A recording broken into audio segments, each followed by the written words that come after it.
La mission de notre entreprise sociale est de protéger les familles africaines de façon innovante du paludisme.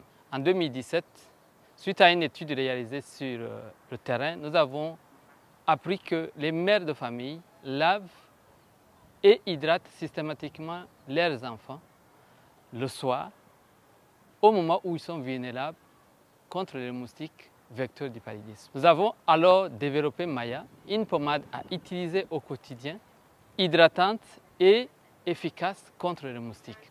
Nous avons ensuite prouvé scientifiquement que Maya est efficace pour repousser les moustiques plus de 8 heures après application. Mais ces succès ne suffisent pas pour convaincre surtout les décideurs à intégrer notre solution dans le package des outils utilisés dans la lutte antivectorielle, notamment les moustiquaires imprégnés. C'est pour cela que nous nous sommes approchés de deux institutions, Innovation for Poverty Action, basée au Burkina, et une équipe de chercheurs de l'Université Paris-Dauphine. Chaque acteur avait sa propre expertise. Maya nous a apporté sa connaissance du terrain à gérer l'approvisionnement en pommade tout au long du projet.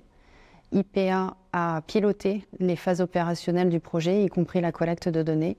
Et nous, chercheurs, nous avons apporté notre expertise en termes d'évaluation d'impact.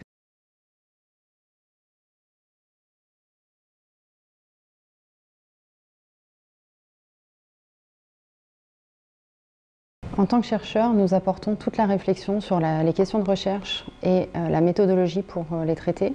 Ceci inclut plusieurs volets. Premier volet, la collecte des données. Il s'agit de définir les outils de collecte de données, le questionnaire, comment formuler les questions, quel ménage interroger, à quelle fréquence. Deuxième volet, définir le protocole. Dans notre cas, il s'agissait d'un protocole expérimental qui nécessitait l'accord des comités d'éthique. Troisième volet, définir le plan d'analyse et mener les analyses à partir des données collectées. En tant qu'entrepreneur social, on est tout le temps dans l'opérationnel.